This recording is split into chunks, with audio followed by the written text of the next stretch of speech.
Good morning, good afternoon, or good evening, depending on when you are listening to us or watching us. And thank you for being part of the material business community. Today, I have a very special guest, and she comes from the same hometown as I do. So, thank you, Claudia, for being here. Go, Colombia. Thank you so much, Monica. So, Claudia is a professional engineer, university instructor, and EDI, that's Equity, Diversity, and Inclusion champion. Before switching to academia, she worked at Enbridge, actually, managing petroleum pipeline projects for over 15 years. Today, she works in 5 different universities. Wow, how do you manage time? And Project manager. that's not all, right? And she teaches technical engineering and project management classes. In April 2019, she won the APEGA Summit Award. Congratulations. As a champion for women in engineering and geoscience, which she chaired with the CC West 2018 conference steering committee. Claudia is also the founder and the two-time chair of West Women in Engineering Summit, a nonprofit organization which debuted with West in 2018 after learning how many women leave the engineer careers after many years of education, hard work, and experience, and we have the tools to retain them. Is that right? So she also was included in the Fellowship of Engineers Canada and leading of the 30 by 30 initiative. Claudia was born in Colombia, we already said that, and moved to Canada as a teenager. She lives in Edmonton with her husband and their 3 children. Again, how do you manage time? Welcome to the podcast, Claudia, and thank you so much for accepting the invitation. It's an honor to have such a successful person here that shares with us wisdom and things that will enlighten everyone around. Thank you so much, Monica. It's my honor to be here. So tell us, how is that journey of yours going from pipeline engineer to becoming an educator? It's fascinating, and but it's also two different worlds. So how was that change? And then what was the inspiration for that transition? Sure. So, Monica, my original dream when I started engineering was to be a civil engineer. So I wanted to build high rises and bridges and roads and houses, and then I moved to Canada as a teenager. So all my schooling was in Canada, and I ended up working for a pipeline company. So they also need civil engineers, not just mechanical or chemical engineers. So I became an honorary mechanical, and I thought I was going to be in pipelines forever. My plan was to be an old lady and retire from pipeline engineering with my little cane, walking like an old lady. But then the price of oil collapsed in Alberta back in 2014. I mean, the price of oil goes up and down around the world, and Alberta was used to that. In Canada, we are used to that. The price of oil going up, going down, going up, going down. But what happened in 2014, specifically in Western Canada, was massive. It was massive. It was a multi-year collapse, and the job was not as fun anymore.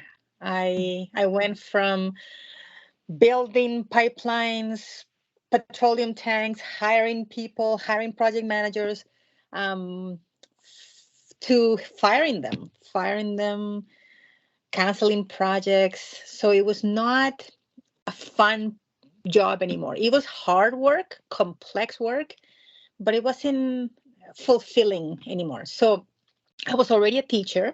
I was teaching part time for a technical, a polytechnic.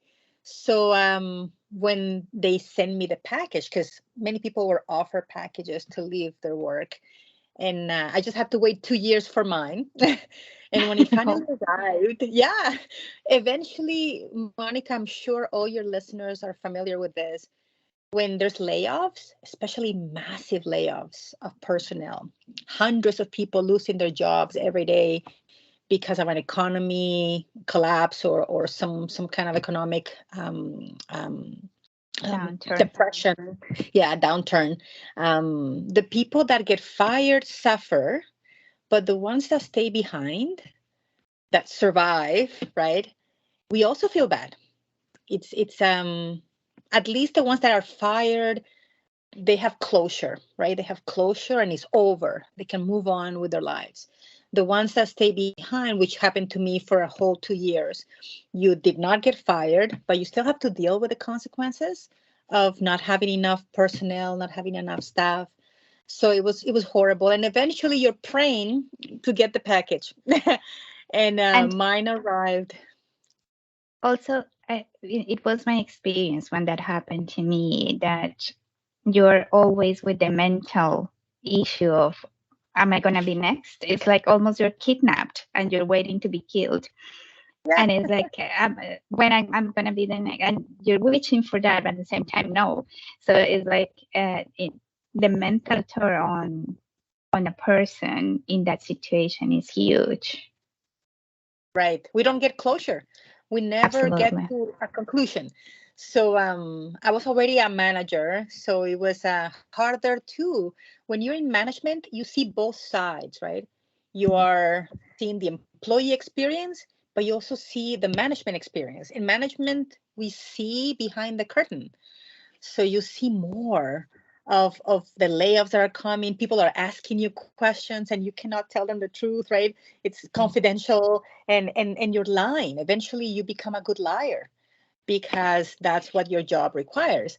And it was soul crushing. It was definitely soul crushing. And I lasted 2 years until the package came and I accepted it in a second and a half. And I switched to what I was already doing, which was teaching.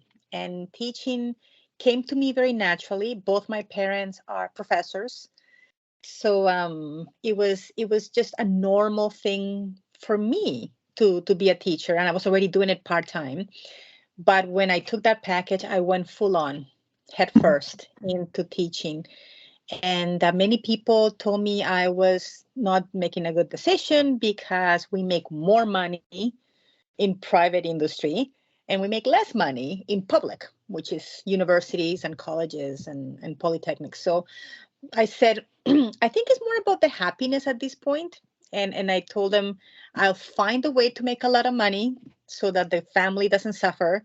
But the switch was very clear and it was purposeful. And I began teaching, and I wanted to stay in engineering, obviously, because I love engineering. I didn't want to switch to a different career. I wanted to stay in engineering. So that's when I began. I began marketing myself, networking, to become a full-time university prof. And I had many things against me. One of them is the fact that I did not have a PhD, right? A Doctor of Philosophy degree, which is in Canada the one thing you need to become a university professor. So I consider getting a PhD, but PhDs take 5 years, 7 years, right? So I thought maybe I want to be just an industry professor. An industry professor is somebody that has the experience and they teach, but they don't have a PhD. So I started marketing myself as an industry prof, and it worked. I don't have a PhD. I'm probably never going to get a PhD. I just want to teach, Monica. So I started getting clients. And because of my training in project management, I mean, we're overworked. You know, oil and gas people, we're overworked. We are experts at having too much work in our hands. We're experts at multitasking. We're experts at just saying yes to more projects, right? More projects, more projects. And it was the same with teaching. I was very well trained to tackle more than one course, tackle more than one faculty, tackle more than one university, tackle hundreds of students. It was normal to me. I'm a trained project manager too. So I had my schedule done and my work breakdown structure, and I had everything well planned. So, and I didn't like to say no. and The clients come and say, can you please teach this course? Sure, sure, sure. And pretty soon I had 5 universities, and I teach in 5 universities, sometimes simultaneously, like at the same in the same semester. But I can manage it. I love what I do. I love the students. I love my teaching assistants. I love spreading the knowledge of engineering and project management. So it has not been difficult to handle 5 universities. Actually, there's now 7 because um, I'm writing courses for these 2 universities, but I don't teach for them. I just write the courses. So I have 7 now, Monica. Oh, wow, Claudia, you are amazing. And you created the tools that are allowing you to do what you want to do, where you feel, fulfilled and you're happy and you sound, you have all that passion within you, using the tools that you had already within you. So it reminds me of a quote that says, yeah, do what you want to do from the place you are at. So you don't have to reinvent. You didn't want to go to PhD, so you found a solution. You wanted to have more students, then you found a solution. You organized your schedule. You created your tools with what you had. And that's something that sometimes we forget. And we are so overwhelmed with everything and we don't think clearly, but we already have it within ourselves. So that's amazing. Well, congratulations. It feels so you feel so passionate about it. It's really incredible. So, and besides that, you already have been working on EDI. That is kind of central to your work. And thank you for that. We need a lot. I was in a conference the other day and they said something like, we cannot become what we don't see. So we need Claudias out there. We need models for the younger generation so they can see that it's possible, especially in the women and all that. Can you tell us what has been your experience with Wes and what is that bringing? What has been the learning? What is it that motivated you on that realm? We already know that the rate of women entering, and it's different in each region, right? I have spoken with people like in the Middle East, and there is a lot of women going into engineering. It's incredible, like 40%. I was like, oh, wow. But then how many of those go to the workplace? And it drops dramatically. And how many of those escalate? And it goes really almost to none. So in Canada, it's a bit different. It's like 20% kind of the statistics. So tell us about that. Well, the beginning of that EDI journey, the equity, diversity, and inclusion journey, really began when I was a little girl. Uh, I was in Colombia, and I was a very good student. I was always happy to study, as opposed to my classmates who thought that studying was a pain. And I thought studying is a game. It's a games play. So I was very good at school, and then there's a point when you start to feel that there's a difference between you and boys, right? The way the teachers talk to you, the way that your parents have expectations on you, the way that society looks at what you do. So even though I was one of the best students, the expectations on me were different.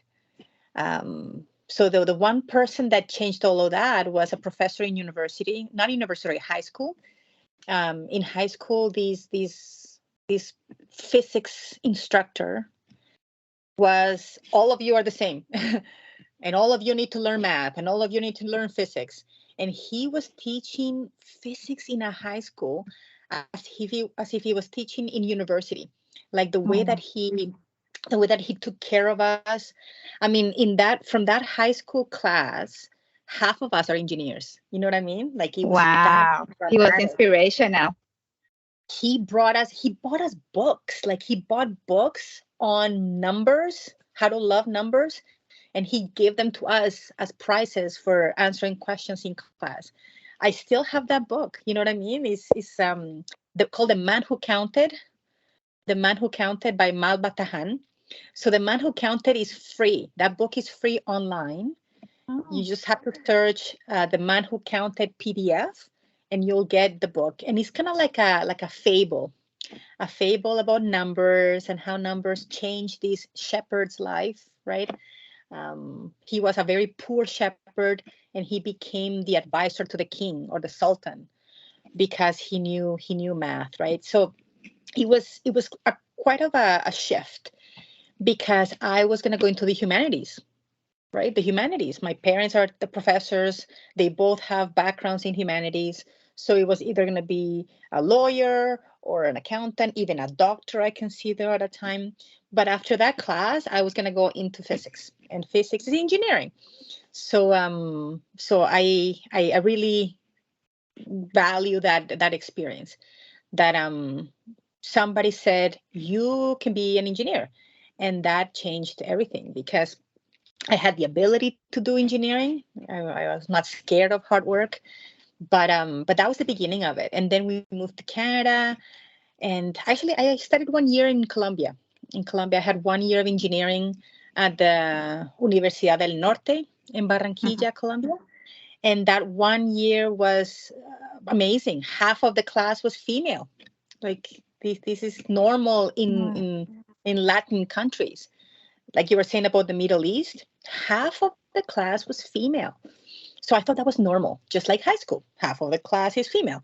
And then I moved to Canada, to Edmonton, Alberta, Canada, and I go to my first year of engineering in Canada in English, and the room was filled with men. And the shock was subconscious at first, and then it became more obvious as time went on, that there was only but 10-15% of the class was female and everybody else was male. So I lived with that for the whole bachelor degree and then the master's degree, and then go to work, right? Work in pipelines. I was still in the minority. Like, it was such a small minority, 10%, I'm guessing, in offices for engineering staff who identify as female. But you do the work, right? It's normal to be the minority. And then you advance in your career, and you're the only woman in the room. And I became a senior project manager. So I'm the one telling people what to do. I'm the boss, I'm the money, and you're the only woman in the room. And then you become a manager, and I'm one of the few female managers in engineering. So it was quite the interesting experience. You don't realize that you're thirsty because there's no water, right? That's normal. But then you go into these mature moments when you think, why is the world like this, right? Why is the world like this? And you feel that isolation at work. So when I left Cambridge, I considered leaving engineering for like 2 seconds, because I was stressed out. And it was not a happy experience to fire people. So, and I was scared. I'm like, how can Claudia, me, the flag bearer of engineering, right? How can I, who loves engineering, consider leaving the field? And then all those articles I had read about equity, diversity, and inclusion in engineering made sense. This is what happens. You make the woman or the women suffer enough in this isolating system. Eventually they're going to give up on you and they're going to leave. So I thought for a second, 2 seconds, about leaving engineering, but I loved it too much. So I became a campaigner, right? More women in engineering, because if I could save myself and stay, I could save other women from quitting. So that's when we opened the Women in Engineering Summit. So WES was created because of that moment when I thought I was going to leave the industry. And we run summits every year. We bring expert speakers and panelists, and we even have a contest, an essay contest, So people can write essays, win money to pay for their PhD application, their professional engineer application. Sometimes it's money. The thing that's holding people back is money. So we solve that by giving them this essay contest they can apply for, and then speakers and just the whole community coming together to give them that little push to keep them from quitting engineering, because it's hard. Like, it's a difficult job, it's complex, it's stressful, but we have the added aspect that we are a minority. So women in engineering and science and technology and construction and mathematics, we are in the minority, and you are in a system that is not made for you.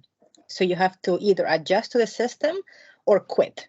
So that's the whole experience. And even now, my daughter just entered university. My only daughter just entered university, and she chose a technical field. And she's going to be the minority again, right? So it's that whole confluence of emotions that make me stay working in EDI, because, like you said, if you can see it, you can copy it, right? You can become it. And you have said many super interesting things. Like, the first one is you had that person that trusted and believed in you and said, you can do it. Like, but it doesn't matter that you're a female, like, go after it. And it made me remind, I did volunteer in schools in Calgary some years ago, promoting, engineering. So we go and talk to grade 1 students, and it's very funny because they are marvelous. They have this super creative mind that you cannot even imagine. You don't have it anymore, right? And then there's this, after the presentation, I talked about welding. And then after the presentation, this little girl came to me and said, so are you saying that girls also can be engineers? And I was like, yes. Yeah, I don't care that you didn't get anything else, but if that is what you got, yes. And all the other girls, you listen to this girl, like, say it. So it was very empowering, that moment, because then you have the opportunity to see some little eyes, spark. And that is very, very, very great. Like, I was very grateful for that experience. So definitely you're creating that path, but also you're creating all those opportunities. And I call it extending the ladder, right? So you're extending the ladder for other people to climb it, and then to realize that, yeah, there are hurdles, and it's complex and it's difficult, but we can do it. And then there is this support system. So you didn't know there is a support system. Here it is. There is a support system. If you don't have any, like, join this, because it is, having that support system makes the loneliness feel less, like, heavy. Because right. like you are, like exactly like you, right? I was the only female in my class. I was the only pregnant in my team. I was the only female manager in the team of Americas. And so it's very lonely. You cannot turn around and say, hey, what have you done in this situation to your counter female part, because you don't have one. So if you don't have it within the organization, there is these kinds of initiatives that definitely, and I have said it all the time, whoever is listening to this and wants to have a chat because they feel they need some words of whatever, reach out, because it is that makes us stronger, and then we feel that we are not the only ones. True. Thank you for that. So, as a leader of the 30 by 30, your commitment, and your increasing representation, and then all the women in engineering. So what are the strategies? Can you outline maybe some of the key strategies or initiatives of this movement, especially? And then what is the goal? Sounds good. The 30 by 30 initiative was brought together nationally by Engineers Canada. So Engineers Canada is kind of like the umbrella organization of all the provinces who regulate engineering, because engineering is regulated per province. So Alberta has APEGA, and BC has EGBC. So there's a specific provincial regulator for engineering and geoscience in every province.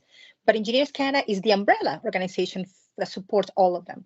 And they brought forward the 30 by 30 initiative, which actually came from Alberta, it came from APEGA, but they took it nationally. So Engineers Canada has taken this nationally. And the goal, I love goals because these goals have numbers. I'm a project manager, I'm an engineer. I want numbers and I want targets. So the statement is that by the year 2030, 30% of newly licensed engineers and geoscientists will identify as female. So that's the 30 by 30, 30% by the year 2030. Right now, the number is close. It's at 21%, but we still have, 7 years to go to get it to 30. In fact, we need to get it to 35 and 40 just to be safe, because we have been at 20 for decades. We have been at 20 for decades. When I was in university at the University of Alberta in Edmonton, Alberta, Canada, the number was 19%. And 25, 30 years later, we're still at 20. Like, how is this? So that's when you do nothing. When you do nothing, you're going to stay at 19. So we have to do a lot to even move it 2%, 3%, never mind 10% or 11% to get it to the 30% that we need. And that requires change. And the lessons that we have learned from running the Women in Engineering Summit, now we're going to be on our 6th year number 6 of the summit. We have been doing polls with our attendees and our speakers and our panelists. The panelists and the speakers present topics and we take notes on what they're saying. So there are three solutions, 3 lessons learned that we have confirmed again and again are going to be the tipping points. And we don't have them. Like, the solutions are not being applied because the system is so fixed, right? The system has been working well for the last 100 years. The change has to be serious. So the lesson number 1 on how to get to the 30 by 30 is we need to have equality in pay. Pay equity. You do a job A and you should get the same salary as another person that is doing job A, regardless of your gender. And right now, that number is not the same. Even, in engineering, the gap is smaller, but it's still massive when you realize how much money you're losing, because how salaries are granted or given has to do with negotiation. And negotiation is not how we're supposed to get paid, because men are really good at negotiating in a system that is made for men, right? But women negotiating with men, because men are the majority of the bosses, we don't have the same skills. We are expected to behave differently. We're not supposed to be aggressive, right? So then the whole pay structure, if you make it based on negotiation as opposed to merit, then you're going to have men getting paid more than women, because we are more peacemakers. We are more willing to compromise. That's how society expects us to behave, and that's how we like to behave. So the pay has to be based on the work, which is why unions, all these organizations, labor unions that make contracts with the employer and everybody's going to get paid the same amount of money for this job, unions are the solution. We need unions in engineering. The same way we have them in construction, we need them in engineering, because union contracts seem to be the only way we're going to be able to get equal pay. Or the law. The law has to change. And the law has, we have the Employment Equity Act of the federal government of Canada, but it's not been enforced. Like, it's not being enforced. And we have pay differences of 20%, 30% between men and women doing the exact same job. So that one is number one. We need to make sure that we have pay equity. The second solution is to deal with the harassment, discrimination, all these things that are under the law are illegal. They're already illegal in Canada anyway. You need to enforce harassment policies, not just in the government level, but in the corporate level. Organizations, private industries, private companies, small firms, they are very soft on enhancing or enforcing harassment and discrimination guides or guidelines. I mean, they're already there. The government has them, private industry has them, HR, the human resource department already works on that, but it's not to the right level of enforcement. It's still very soft in how they apply these rules. So all these women who are dealing with bosses who are discriminatory or who are mentally harassing them, emotionally harassing them, sexually harassing them, they have no place to go. And the only place to go is to quit. And then they quit. And because of the normality of this in engineering, they quit the whole field of engineering. So it's we need to be more purposeful about enforcing harassment and discrimination policies. I mean, they already exist. They're already there. We just have to use them because the people that are suffering the most are minorities. Not just women in engineering, but LGBTQ plus, right? People with disabilities, physical disabilities, mental disabilities, neurodiverse people, right? Immigrants. Newcomers. Right, newcomers to Canada. So all these things, never mind women who make up more than half of the world. We're not supposed to be a minority, but we are in a lot of places, especially highly technical places. So that's lesson number 2. Lesson number three is one of my personal passions. Lesson number 3 is we need to promote women. We need to promote women at work. We need to encourage them to get their professional designation. We need to tell them, I'll pay for your PNG application for the first year, and then you can pay for the other years, right? Anything to get more women in engineering to get their professional designation. We need more of them to be promoted.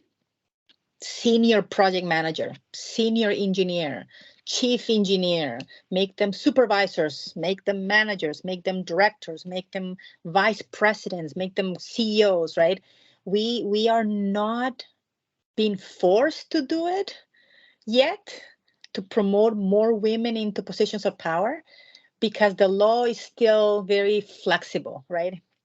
It exists that you're supposed to promote the women in your organization as a concept, but it's still applied very liberally. It's not a solid plan, which is why I'm a big fan of numbers. We need to have targets, and many people, even women in engineering, have disagreed with me that we need targets for hiring.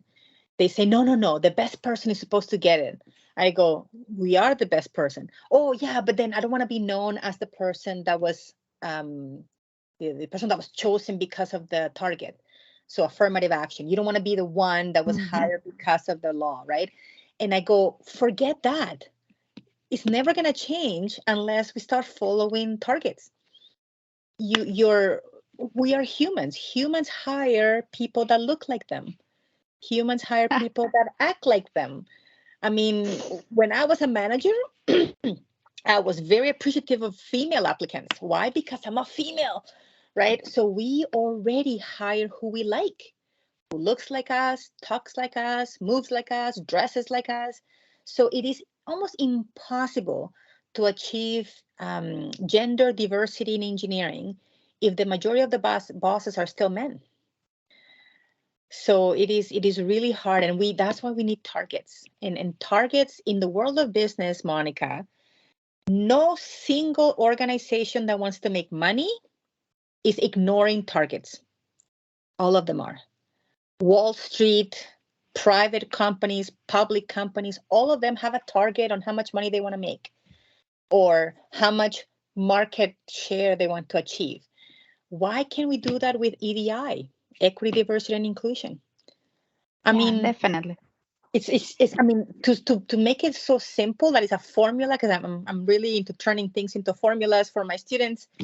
You need to match your workforce availability, WFA, workforce availability, how many people in the market are trained to do this job, and match it with your hires. So if it's 20% women graduating from engineering, right, that's WFA, workforce availability, 20% of women in Canada in engineering are graduating, there should be 20% hires in every single engineering firm in the world, or in Alberta at least. 20% just to match population. So that's the math, and we don't have that math. That math is not even working. So there's the three solutions. Number one, equal pay. Number two, you need to be tough on harassment and discrimination. And number three, we need to promote women. It is it's even to the population levels. We're not asking to be more, although it should be more, because we make more money for companies actually. But at least to match the graduation rate would be nice. So those are the three solutions, and I hope organizations begin to accept those, or the government is going to make us, because the government is waiting for companies to do it on their own. But it's not going to work. So I know, and the target seems so, at least in like gender pay, like equal pay, it seems so huge. It's like in Latin America, it's around like 200 years. Right. And so it's like not even my grandchildren, if I ever had grandchildren, will see what we are fighting for, Claudia, and that is very. It should worry everyone, because it is proven. It is absolutely proven, and you like numbers and you like proofs, and I have that proof. When you have diversity at the table, so age, not only gender, but age, gender, experience, different backgrounds, and we have said it. I think in the last 10 podcasts, everyone comes and say, we need diversity. We need to have more people. We need to work together. We need not only engineers, we have to talk to the, accountant and this and that. So when we have that diversity, then there is more challenges, because then if there is everyone the same and we think the same, we think alike, it's less challenges. So we don't see things from perspectives that are foreign to us. Whether if we have that foreign perspective already in our team, then it'll be easier to present a solution to that area. So absolutely, it is those three topics where you have summarized it really well. I will say that on the third point, which is your passion, the mentoring becomes so important. And then for girls or women to escalate, if we give them the opportunity to get mentors, then they see there is a possibility. There is a Claudia out there that is doing something. There is, so many other magnificent women that we have had in the podcast, and they have some, like a little light that it is there. And even if they don't know how to get there, it's still shining. So beautifully put, three things that we need to work. It's a cultural change. It's just like when we talked about health and safety, right? Like 30 years ago, we walk in pipelines. No hard I even walked pipelines without my, my harness, because it wasn't that complex at that time. It was normal. But culturally, we changed because we keep people. Right. And now it is an absolute no. So it's that cultural shift that we need to get to. So Man, the time has gone by so fast. I wish we had another hour. But likely I'm gonna ask you to come again and For continue the sure. discussions. It is amazing. What is your last message to the audience? Well, the you were saying about mentors, and I think we need to switch our mentality that is not about mentors anymore. It used to be about mentors, and mentors were very useful and they helped us navigate this foreign world and foreign system. But the mentors were trying to make us fit. Mhm. Mentors were trying to make us into men, right? In the world of engineering. Act like men, think like a man, behave like a man, and then you'll fit in. So mentors had their job and they helped us survive and get into these jobs. But the future, to make those numbers change, Monica, we don't need mentors, we need sponsors. Sponsors. Yeah, sponsors. A person that will say your name in the room and say, why don't you hire or why don't you invite for an interview this person? So we need a sponsor that can do that for us because our name is not getting mentioned in those rooms. Mhm. Not. They're mentioning their buddies, they're mentioning their friends, they're mentioning their colleagues, they're mentioning the people they go play golf with, they mention the name of the people they go drinking with, they go mention the name of the person that is the son of their best friend, right? So our name is not getting mentioned in those rooms, and then we're surprised when we don't get a job interview. We're surprised when we don't get the big job project thing that just came into the office. Our name was never mentioned, not once, as a possibility. Why? Because they think we're different. They think we're weird. They think, oh, we have kids now, so we don't pay attention to work. Um, we need more money now because we have kids to feed, right? Like when we become parents, and it happens to men and women and to all the other genders in between, we need better work, more money because we have kids. So we become even more focused and more, committed. So it's we need sponsors. We need people that will say your name in those rooms and say, have you thought of interviewing Monica? Have you thought of promoting Monica? Right. So these switch from mentors to sponsors needs to happen and quickly because we don't play golf. Some of us don't know how to play Yeah. golf, right? We don't go drinking.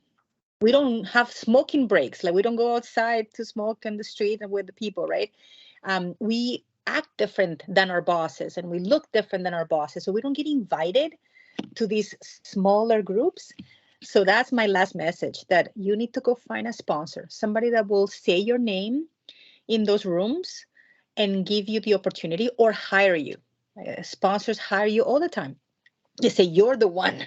I cannot believe I never thought of you. So Mhm. it's that's what we need. No more mentors. Mentors had their role.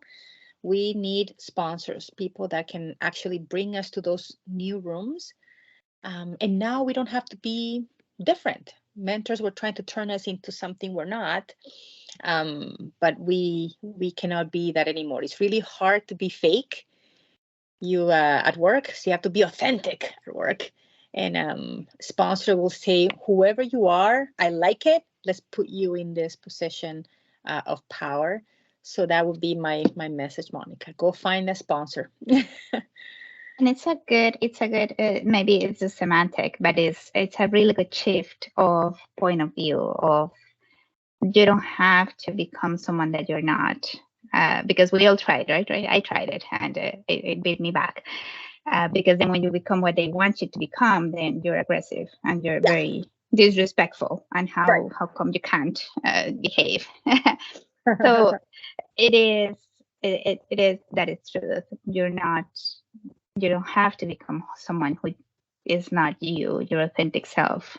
Right. But then you should be rewarded for who you are and what you bring to the table, which is amazing, right? We have a lot of other things that put together can bring that. So that sponsor term becomes the new change in culture, I guess, from make you fit to accepting and embracing the capabilities that you're bringing.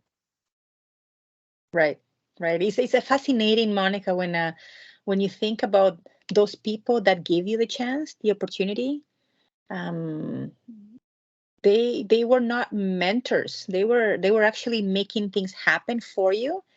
So I think that's where the semantic difference is. Yeah, I think so too. And we have had lots of, like, here in the podcast, I have had interviewed women that were proposed by men, right? So someone said, you should, I noticed you're interviewing a lot of women, you should talk to this one. And we make sure all the time that we reward that, because it is very empowering, not only for me, obviously I love it, but for the person herself, Right, because then it's okay, I'm being seen, I'm being noticed, and this is good. right, So for all those people that are pushing ahead and then reaching out, that is amazing. And they might not realize it, because right. it's only like an email or a call. But I make sure that every time that happens, I open the space for that opportunity, because it is very important, and it will mark the rest of maybe an era that we are trying to make here. Right. Claudia, gracias. A la It's orden. been it's been amazing. I loved your energy. I hope we can get another time with you, maybe later on, and keep on doing all that beautiful work that you're doing, and reaching out, and hopefully we can make something powerful, and at least we are giving visibility and showing people what are the things. We are acknowledging that there are problems, we are giving solutions. Now it's only for you guys to take it on and move forward with it. For sure. No, I'm so happy you invited me. It's nice to spread messages like this because we are on a campaign. Like we're in the middle of the 30 by 30 campaign, and Engineers Canada is happy that this is happening, and the government of Alberta is happy, and the government of Canada is happy because the governments know, they know. We need more women in engineering and science and technology and construction, not because it's a humanistic thing to do. It might have started that way, but it's a business imperative. Absolutely, absolutely. I The just read it. economy, It's like, if like we are losing in Canada, I think it's, I don't know how many billion, because of the workforce is not equal. So absolutely, like you said, it's, we are half of the population of the world. So if we go and put our little grain of salt or sand, yeah, then we can make a difference. It's economics as well. yeah, it's a money thing. It was at the beginning was humanistic about human rights, which is human rights actually. Uh, Absolutely. but it is not motivating anybody. So money motivates people. Yeah. Absolutely. Claudia, thank you once again. And then to all the audience, thank you for being with us, sharing our channels. And then we hope we can continue the growth. We'll see you in 2 weeks. And my name is Monica Hernandez, your host of Material Business. Thank you so much. Bye.